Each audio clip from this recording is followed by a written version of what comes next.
Dyslexie, troubles liés à l'autisme, surdité, déficience. Pour beaucoup d'enfants en difficulté, lire un livre, c'est devenu une véritable épreuve.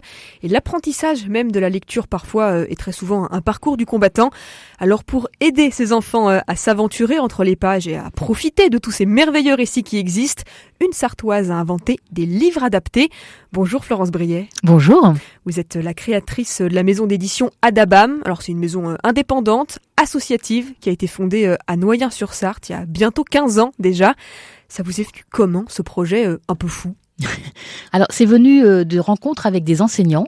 C'était en 2015. Et les enseignants me disaient qu'ils avaient de plus en plus d'enfants en difficulté de lecture dans leur classe, qu'ils ne savaient pas comment s'y prendre. Ils me demandaient souvent s'il existait des livres adaptés avec des aides, avec des outils qui pourraient aider ces enfants. Donc, j'ai fait une petite étude de marché parce que je ne connaissais pas. Et l'étude que j'ai faite a montré qu'en réalité, en 2015, il n'y avait rien, quasiment rien pour les troubles 10 et pour... Alors, à cette époque, on mettait tout le monde dans le panier de la dyslexie, mais il n'y avait pas que ça. Donc, j'ai réuni ces enseignants. Je leur ai dit, puisque vous avez besoin de livres, on va le faire ensemble. Donc, vous me dites ce dont vous avez besoin et on y va. Et l'aventure a démarré comme ça. Donc c'est des livres qui s'adressent à quel public précisément, que ce soit au niveau de la tranche d'âge ou des troubles en fait auxquels ça se destine? Alors ce sont les troubles de la lecture. Comme je vous le disais au début, on parlait beaucoup de dyslexie.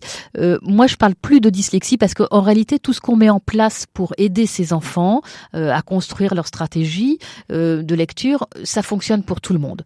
Donc aujourd'hui je parle de livres qui facilitent les apprentissages. Alors on peut être dyslexique, on peut avoir un trouble autistique léger, on peut avoir une déficience intellectuelle, ça peut concerner différentes personnes. On a des ados adultes qui sont en situation d'illettrisme. Donc vous voyez, le public est très très large en réalité. L'idée c'était vraiment de proposer des livres avec des aides à la lecture pour faire comprendre le mécanisme de la lecture. Alors justement, ce mécanisme, cette méthode qui est mise en place dans ces ouvrages, Florence, à quoi ça ressemble concrètement si on feuillete? Alors, il y a... un élément qui est extrêmement important, c'est le découpage des mots. Ce qu'on appelle découpage des mots, c'est-à-dire que un enfant, quand il voit un mot, il voit un ensemble de lettres, et bien souvent, il ne sait pas comment le découper en sons. Si on prend un mot comme anniversaire, ça peut être Annie, ça peut être Annie, par exemple, ça peut être 36 000... il y a plusieurs solutions. Donc là, avec le découpage syllabique, on va en réalité placer comme un petit pont, un petit arc sous chaque son des mots, de manière à ce que l'enfant puisse visualiser les lettres qu'il va devoir assembler pour créer les différents sons. Et avec ces petits arcs, on va lui permettre de gagner en fluidité de lecture puisqu'il n'a plus à y réfléchir. Et quand on met de la fluidité, on met de la rapidité dans la lecture. Et quand on lit plus vite, on a une meilleure compréhension. Donc tout est lié en réalité. Alors ça c'est la première aide, c'est le petit pont phonique, ce qu'on appelle le pont phonique ou l'arc. Il y a aussi la mise en place des lettres muettes qui sont grisées. Donc la lettre muette, c'est la lettre qui s'écrit mais qui ne se prononce pas. Ça c'est vraiment une aide extrêmement importante pour les enfants qui ont un trouble dyslexique. Alors il y a aussi double interligne, on va mettre plus d'espace, on va mettre 2 espaces entre les mots pour éviter la confusion des mots entre eux. On va utiliser une police de caractère sans empattement, donc police bâton. Tout est lié, de toute façon c'est l'apprentissage au sens général. La lecture c'est notre vie, c'est tout. Moi je peux citer un exemple d'un gamin qu'on a réussi à mettre sur le chemin de la lecture avec ses petits ponts qui étaient en IME et le fait qu'il arrive à lire, c'est pour lui gagner en autonomie, c'est-à-dire qu'aujourd'hui il peut prendre le tram tout seul parce qu'il est capable de lire les arrêts de bus. Donc il a commencé avec les ponts. Notre objectif c'est toujours d'amener l'enfant à lire sans les aides à la lecture. Donc progressivement on l'a amené à lire sans les aides et aujourd'hui il gagne énormément en autonomie. Ça veut dire que en fait l'enfant on peut l'accompagner tout au long de sa progression avec des récits qui sont un petit peu plus complexes au fur et à mesure? Exactement, oui, nous on a une collection pour les toutes premières lectures qui s'appelle À la conquête de la lecture. On a les premières lectures qui s'appellent Lire pour rire. Après, on a les premiers romans, c'est une série qui s'appelle Le Château des fantômes, c'est une petite série de romans historiques. Et puis, on a les romans collège vont arriver prochainement, parce que ça, c'est aussi quelque chose qu'on nous a demandé. On peut pas être sur tous les fronts. Donc oui, c'est progressif. Et ce qu'on fait à chaque fois dans nos livres, c'est qu'on va les éditer en 2 versions. Il y a une version avec les petits ponts et il y a une version sans les ponts. Ce qui fait que l'enfant va pouvoir choisir ce dont il a besoin. Et puis celui qui a besoin du petit coup de pouce avec les ponts, il va commencer avec les ponts. Et quand il va gagner en aisance, en confiance, il va pouvoir passer sur le livre sans les ponts. C'est la même histoire, on ne touche pas au vocabulaire. Ce sont des enfants extrêmement intelligents. Ils comprennent tout, il n'y a pas de problème. C'est juste une mise en place de la lecture qui est différente de ce qu'on appelle un normolecteur. Donc il faut à tout prix trouver une autre solution. Les petits ponts, c'est une solution. Mais s'il arrive avec les petits ponts, progressivement, il faut l'amener à lire sans ces aides-là. Donc à chaque fois, nos livres sont proposés dans les deux versions. Donc ça, ce sont des livres écrits en français, tout simplement pour apprendre aux enfants à lire ou les aider à progresser. Mais aux éditions Adabam, il y a aussi des livres en anglais. Et alors là, pour aider les enfants à progresser, on est très loin de Where is Brian in the Kitchen. C'est quand même assez révolutionnaire. Oui, alors on a travaillé, alors là c'est pareil, c'est un enseignant que j'ai rencontré à Cherbourg et voilà, il cherchait des livres, en réalité au début il cherchait des petits livres parce que pour travailler dans une classe, des livres de 150-200 pages, alors déjà que les enfants lisent pas trop, donc si en plus on leur donne 150 pages en langue anglaise, c'est même pas la peine d'y penser. Donc il me disait, est-ce que vous n'auriez pas des petits livres genre 20-30 pages sur lesquels on peut mettre en place des activités pédas et tout? Alors je dis, non, moi j'ai pas ça, mais l'idée est super sympa, on n'a qu'à le travailler ensemble. Ça part toujours comme ça, hein, généralement, une belle rencontre sur un salon du livre, en l'occurrence à Cherbourg.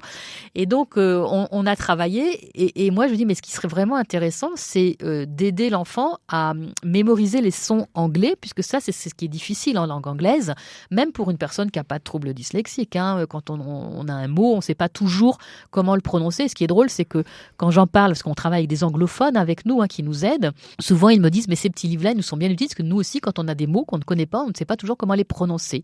Donc ça, c'est assez drôle. Donc on a mis en place une solution pour aider ces enfants à la base avec des troubles 10, mais en réalité ça fonctionne pour tout le monde une fois de plus, à mémoriser les bonnes prononciations des mots de manière à ce qu'ils aient une certaine aisance à l'oral. Donc on a créé une collection qui s'appelle Métamorphosis et sur le site internet on a plein d'outils gratuits qui peuvent être téléchargés pour aider l'enfant à mémoriser la bonne prononciation et nos livres sont également disponibles en version audio. Donc l'enfant a le livre papier.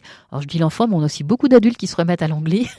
Donc on peut avoir le livre version papier et l'écouter en même temps. Là, c'est une lecture faite par une anglophone, mais une lecture assez lente pour qu'on mémorise bien comment se prononcent les mots. Alors, que ce soit les livres en français ou en anglais, Florence Briet, est-ce que vous êtes reconnue par les institutions? Quel accueil ils reçoivent justement tous ces ouvrages? Alors, tout le monde est très content du travail qu'on fait, hein, ça, il n'y a aucun doute, ça on nous le dit. Maintenant, le soutien qu'on a au niveau des institutions, on n'en a pas, donc il faut être très clair.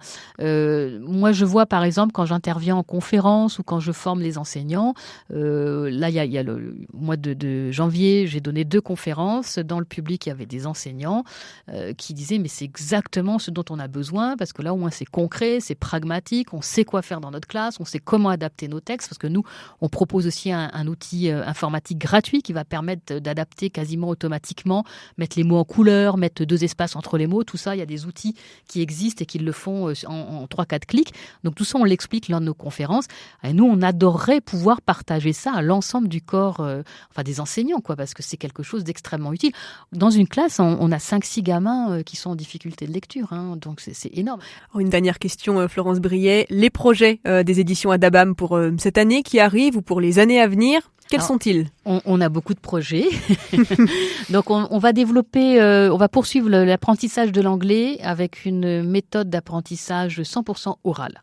Ça, c'est très important. On va supprimer le bouquin, donc ça va être un petit peu révolutionnaire, ça va un petit peu chambouler les méthodes actuelles, mais si on veut vraiment aider les enfants 10, c'est très important. Alors, c'est une méthode qu'on a testée récemment dans un collège sur Caen, avec le professeur qui écrit d'ailleurs nos bouquins, Mathieu Leparquois, c'est lui qui a testé ça. Et là, les résultats sont juste pour tout le monde. C'est-à-dire qu'il y a des enfants multi-10 dont on n'avait jamais entendu le son de la voix qui d'un seul coup se mettent à parler. C'est vraiment top. Donc là, on est en phase de production. Et ça prend un petit peu de temps. On va travailler pour une autre forme de handicap, ceux qui sont des enfants non oralisants. On va leur proposer des livres. Alors un enfant non oralisant, c'est donc un enfant qui ne parle pas parce qu'il a un handicap moteur, parce qu'il y a une déficience intellectuelle, parce qu'il y a un trouble autistique. X raisons. On a aussi des adultes qui ont fait des AVC et qui ont perdu la parole. Donc il y a des systèmes de communication qui existent et c'est ce qu'on va expliquer au travers des aventures dans nos livres. Et on va mettre en place un système pour communiquer avec l'enfant sur le livre. Et donc une fois qu'on va l'avoir mis en place, on va le mettre en test dans des centres spécialisés. Il y a des orthophonistes qui sont spécialisés pour ce handicap. Donc on va travailler avec une équipe. Et si ça ne va pas, eh bien on va recommencer. C'est pour ça que je n'ai pas de date de parution pour l'instant. Un grand merci Florence Briet pour votre présence aujourd'hui. Je rappelle que vous êtes la fondatrice de la maison d'édition Adabam, une maison sartoise, indépendante, associative. Merci beaucoup.